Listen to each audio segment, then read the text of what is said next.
Saneamiento básico.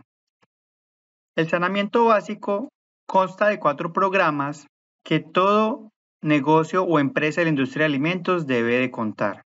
Y el primero de ellos es el programa de abastecimiento de agua. Todo establecimiento de producción de alimentos deben disponer de un suministro abundante de agua potable a presión adecuada. En lo posible, se debe utilizar agua de suministro de la red pública que haya sido debidamente tratada. Es importante, según la industria en la que estemos, hagamos una buena identificación de las redes de conducción. Las tuberías, los conductos, entre otros, no deben estar libres encima de tanques o áreas de trabajo o de producción. Se recomienda sean de material sanitario que evite la corrosión y el desprendimiento como el PVC. Los grifos deben estar libres de materiales que puedan contaminar el agua y el sifonaje debe estar técnicamente instalado. Se recomienda que estas tuberías estén identificadas por colores. Las redes de conducción deben estar instaladas y diseñadas de tal manera que yo pueda garantizar una fuente de agua potable que pueda garantizar la inocuidad de los productos que yo preparo en mi empresa. Es importante que identifiquemos las principales características del agua. Para ello, se recomienda realizar un análisis físico-químico que me ayude a determinar si el agua que yo estoy tomando para mi negocio como fuente cumple con las condiciones mínimas, que sea un agua adecuada para la producción de alimentos. Y también debemos tener claro los siguientes conceptos, que son el cloro residual y el pH. Toda empresa de la industria de alimentos debe ser controlada de estas dos variables. El cloro residual se recomienda que esté entre 0.3 y 2.0. Para eso utilizamos un equipo de cloro residual. Y el pH, que utilizamos un equipo que se llama pHímetro, el valor debe estar entre 6.5 y 9 de pH. Se recomienda, según la industria en la que estemos, hacer también un análisis microbiológico. Como mínimo al agua le debemos analizar microorganismos mesófilos, microorganismos coliformes, microorganismos de E. coli y microorganismos de Pseudomonas. Y es importante que según la producción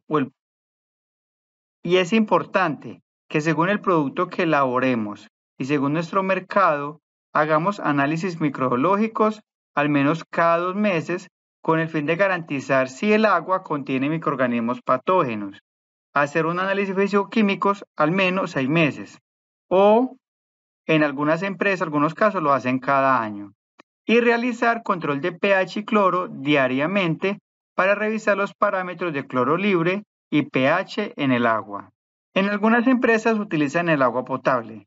Esta agua no se puede utilizar para la producción de alimentos, solo por ejemplo para la producción de vapor, refrigeración, lucha contra incendios o otros propósitos similares no relacionados con los productos, y deberá transportarse por tuberías completamente separadas e identificadas por colores.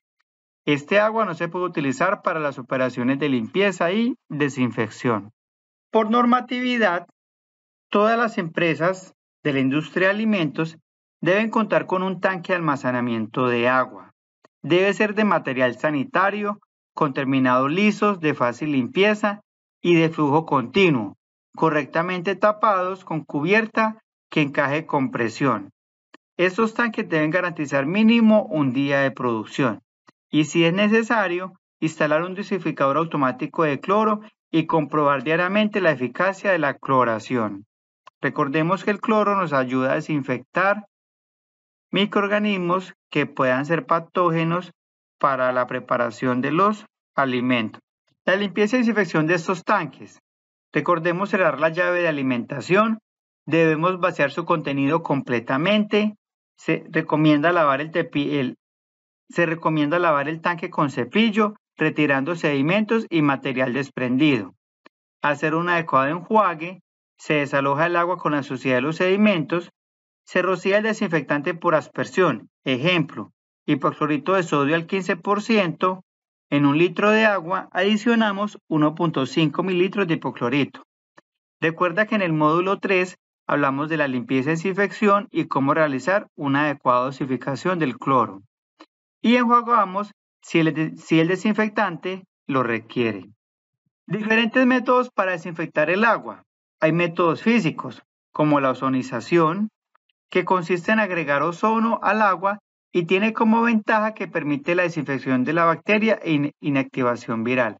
Eso lo encontramos muchos en los filtros de las casas, que son las famosas vaquitas, las fresitas, que utilizan este sistema de ozonización. La luz ultravioleta es una opción de desinfección que reemplaza métodos como el de la cloración, aplicando una luz especial para que elimine bacterias patógenas. El hervido consiste en elevar la temperatura del agua hasta el punto de ebullición, más de 100 grados centígrados, por un tiempo mínimo de 10 minutos. Se recomienda que éste sea consumido en el menor tiempo posible. Filtración es un proceso físico de purificación que consiste en pasar el agua a través de unas capas de material poroso, con el fin de retener bacterias y partículas suspendidas en el líquido. Filtros de arena. La filtración del agua para beber en los hogares a través de arena es un método generalmente muy poco utilizado, ya que ese tipo de filtración no elimina normalmente las bacterias o los virus, pero puede eliminar la turbiedad, los quistes y algunos protozoarios. También tenemos filtros de cerámica. Su componente esencial es la vela o bujía, que puede ser de diferentes materiales cerámicos que proporcionan diferentes tamaños de poros. El agua que se va a filtrar debe estar relativamente limpia, ya que de lo contrario, la vela se tupiría rápidamente. Y químicos, pues el más conocido de todos es la cloración, que consiste en la adición de cloro para eliminar bacterias patógenas y extender su vida útil. El cloro siempre ha sido una muy buena opción para desinfectar aguas, sobre todo en zonas donde no se garantiza un agua potable. El alcantarillado debe disponer de un sistema eficaz de evacuación de aguas residuales en buen estado y suficientemente grandes para soportar cargas máximas. El diámetro interior se recomienda que sea mínimo de 10 centímetros y se recomienda poner un sifón por cada 90 metros cuadrados en áreas secas y uno por cada 60 metros cuadrados en áreas húmedas, dotados de trampas de olores y rejillas. Las tuberías de drenaje deben ser lisas y descargar directamente al sistema de drenaje donde se requiera. Y, según la industria, se recomienda instalar trampas de grasa. Segundo, plan de saneamiento básico, el control integrado de plagas. Recordemos que una plaga puede ser un animal o una planta cuya densidad de población excede un nivel arbitrario no aceptable para la humanidad, el cual resulta en unos daños y detrimento económico. Transmite y propaga enfermedades, contamina o inutiliza los alimentos. ¿Cómo entran las plagas? Por las estructuras físicas, a través de puertas y ventanas desprotegidas, entre otros. A través de los sifones y tuberías, cuando tenemos desagües sin rejillas. A través de las verduras crudas, en cajas de cartón, madera o bolsos, o productos sin seleccionar. En los empaques, cuando tenemos embalajes o otros que no hemos revisado antes de su uso o de su almacenamiento. Las materias primas, a través de los contenedores, cajas con productos, sacos y costales sin revisión previa.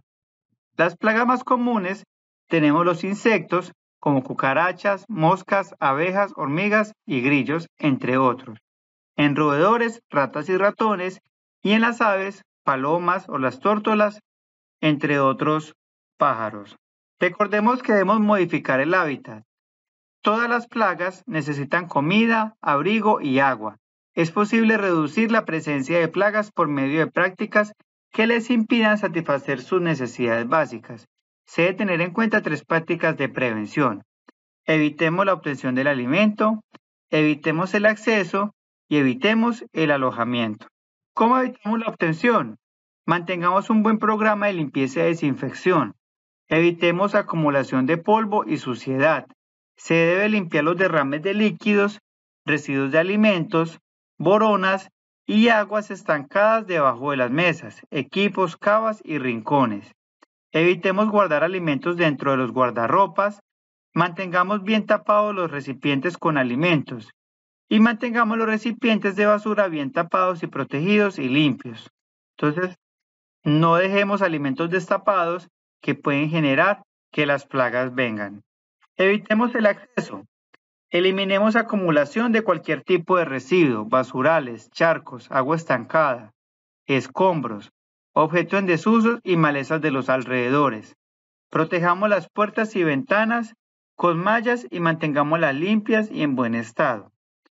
Compruebe que los techos no tengan aberturas y estén bien protegidos y mantengamos con rejilla los desagües, libre de residuos y en buen estado.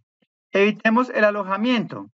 Sellemos o resanemos fisuras, grietas, aberturas o espacios en pisos, paredes y techos, evitando la acumulación de equipos, objeto y material en desuso, almacenes o estivas de 15 centímetros como mínimo entre los arrumes y el piso y 60 centímetros entre los arrumes y las paredes. Protejamos bien las instalaciones eléctricas e inspeccionémoslas. El control químico lo que busca es disminuir y controlar las poblaciones de algún tipo de plaga y crear una acción residual. Solo deben utilizarse cuando sea estrictamente necesario y si los demás métodos hayan fracasado. Se debe utilizar el pesticida menos dañino que se pueda y en la mínima cantidad posible. Es importante dotar esos productos y usarlos racionalmente, ya que las plagas pueden crear resistencia a estos. Igual, tengamos presente que hoy en día ya no es una exigencia por sanidad. En caso que lo requiramos, tengamos un adecuado contratista para el control químico. Verifiquemos que cumpla con la normatividad, que tenga los permisos, sea por la seccional de salud de su departamento o del municipio. Que los productos que ellos utilizan o agentes químicos tengan registro INVIMA o ICA. Que tengan las fichas técnicas y hojas de seguridad de cada uno de los productos utilizados y tener pleno conocimiento de sus efectos adversos y primeros auxilios. Y que el personal quien aplica estos productos tenga certificación de capacitación, entrenamiento y que sean idóneos para el uso de los agentes químicos. Continuamos con la clasificación y disposición de los desechos sólidos, que es el programa de residuos sólidos. En todos los procesos productivos o industriales se generan residuos. Estos son una fuente de contaminación. Pueden representar la presencia indeseable de plagas. Y debemos lograr una conciencia ambiental que garantice el desarrollo sostenible para las futuras generaciones. Características de los recipientes. Estos deben estar protegidos con tapa de un material sanitario, resistentes e impermeables. Que tengan una base rígida que permita estabilidad y un tamaño adecuado que facilite el lavado, el manejo y el transporte. Deben estar ubicados estratégicamente, visibles e identificados, marcados y contar con bolsas de color adecuado. Y estos deben ser lavados con una frecuencia igual a la recolección y deben ser desinfectados y secados. Recordemos que ya hay nueva codificación de colores a nivel nacional, donde las canecas de color blanco se utilizan para todos los residuos aprovechables, como plástico, cartón, vidrio, papel y metales. Y los residuos orgánicos aprovechables, como restos de comida y desechos agrícolas. Y la caneca negra, la que utilizamos para papel higiénico, servilleta, papeles y cartones contaminados con comida, papeles metalizados, que serían los no aprovechables. Recordemos hacer una adecuada separación en la fuente. Debemos hacer una caracterización en nuestra empresa para determinar cuáles son los residuos que generamos y así hacer una adecuada disposición de estos residuos. Recordemos que se clasifican en residuos no peligrosos y los peligrosos. Como les comenté ahora, la nueva resolución 2184-2019 fue la que ya propuso el nuevo código de colores que debemos cambiar en nuestra empresa.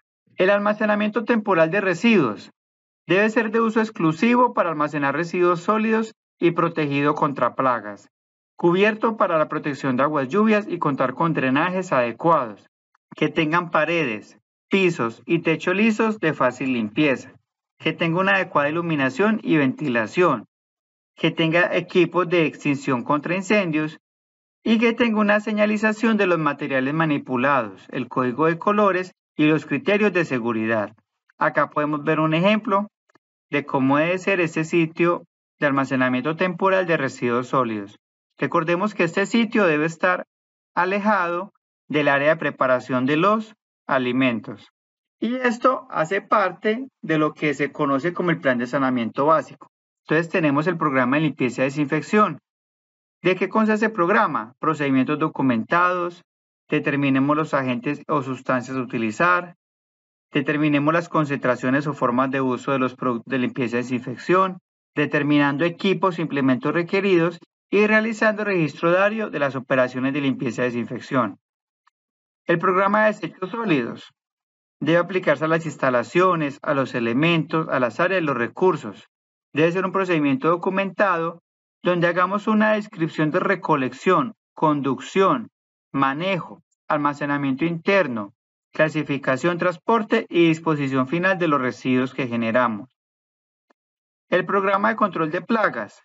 Debemos tener un concepto de control de plagas integral con un enfoque preventivo, contemplando la aplicación armónica de las diferentes medidas de control conocidas, como lo acabamos de mencionar ahora. Recordemos, énfasis en el orden preventivo y registro de estas aplicaciones de las acciones preventivas que apliquemos. Muchas gracias.